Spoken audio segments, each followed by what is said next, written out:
Hello and thank you for joining ContentoNow TV, the show that hosts authors from many countries trying to learn a bit more and to reveal some of their secrets about their publishing journey. We are very, very delighted to have with us Professor Yaron Ziv. Hello, Yaron. Hello. It's a pleasure to be here again. Thank you so much. And let's talk about one of the great seminars that you are doing in many countries and in India, combines also Gestalt as a therapy and EQ. How do you combine these two methods into one stage, into one message? What we do in India and other places in the world, we really teach people what we call EQ, emotional intelligence. And teaching emotional intelligence, you cannot teach by books, although the book, which is called Emotional Intelligence, was very famous by Daniel Goleman. And a lot of people went to read it, and probably Daniel Goleman was very happy about it. But you will have to agree with me that by reading the book, you don't gain more experience and more equality about EQ. Yes, you should walk the talk. Yeah, you should walk with exactly. And the way to learn about emotional intelligence is only through experiment and through experience. And what more than Gestalt therapy is to teach you, because all Gestalt therapy is built about experiment and experience. So why don't we first define a little bit of what emotional intelligence is, and then maybe you and I can demonstrate about how emotional intelligence is implemented in a Gestalt session. Great. Okay? So emotional intelligence is a coin that was made not by Daniel Goleman, but was made by Peter Salovey and his followers, and before that about Howard Gardner, that combined the multi-intelligence and by showing and by telling us that we don't have only one intelligence. We have many intelligence. And the reason is because we all use, and till today, we use David Wechsler definition of intelligence, and we do tests like WISC, it's called WISC-R, Wechsler Intelligence Scale Register, that you do in order to test to give the IQ, and when you do for children who want to go to school. So Wechsler Intelligence Scale is valid till today. However, if you look at the definition of David Wechsler from 1905 to 58, you'll find some problem, because David Wechsler defines intelligence is the ability to think, to solve problem rationally. But most of the problem are not rational. Exactly, exactly. So here you find out that if you want to talk about intelligence, and you see that people, do not act rationally, by the definition of Dave Wechsler, they have low intelligence scale, which is absolutely not true.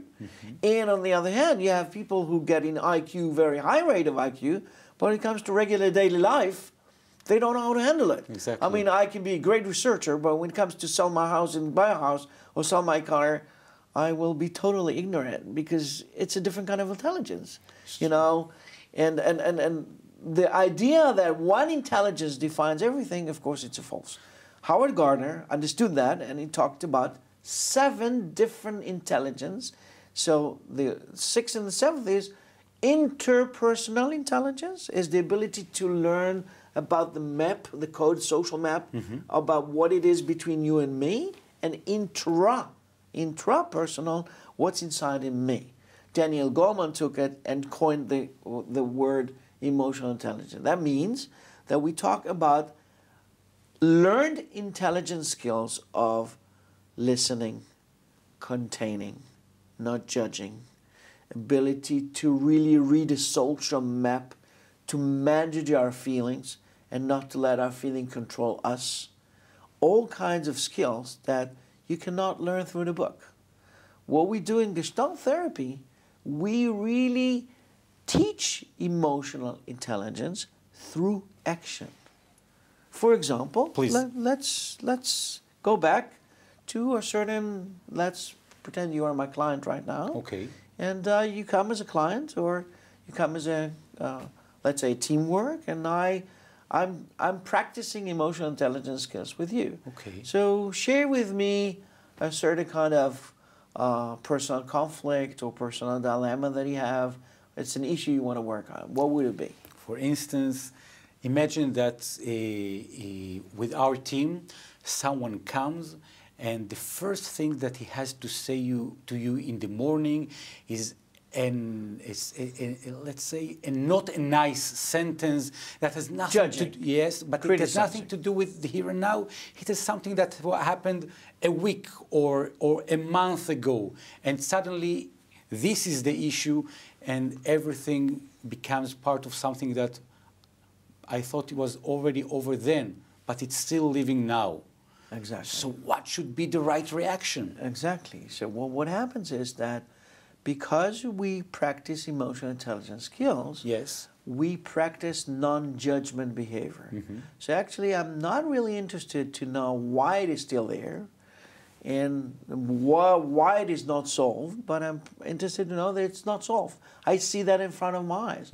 If this person comes with a criticism, Yes. so I know it's there in the here and now. And my judging self is put aside, and my containing self and listening self is there. So I would come to you and say, let's say you are head of the team and you hear that, and I said, so when you hear that right now, what the employee says to you, how does he feel to you? How does he feel to you when you hear that? It makes me very, very short of patience, angry, because it was on the right timing also according to my schedule. And as I hear you saying that, I hear that you became angry, and I hear that you become short-tempered, and I hear you saying to me that you maybe lose patience because you think that it interferes with your schedule. Am I correct about that? Sort of, yes. Sort of, yes. Yes. And as you are become aware of it, about the fact that this comment should not have been said because it interferes, and it's still there. Yes. It's still there.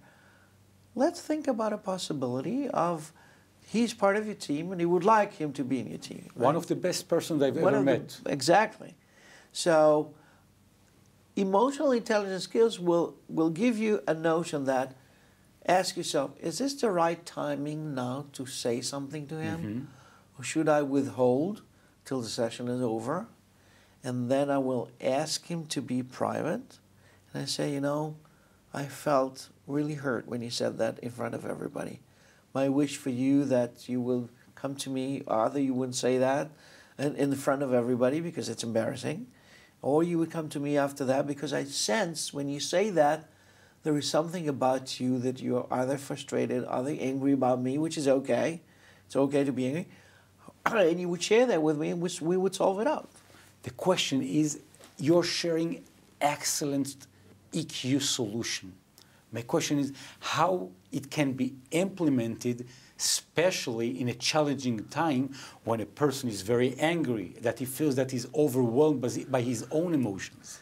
And it will be in a very calm way, in a very assertive way. I can sense that you're angry right now. I can sense that. I recognize that. I wish for us to continue talking about that. However, this is the magic word. Not but however. The word but cancels everything it was before. Exactly. However, as you recognize what it is, and then you add, however, there is a session that we need to be on schedule, and I promise you, after the session, when the meeting will be over, we'll devote the time. It's too serious and it's too important to avoid it.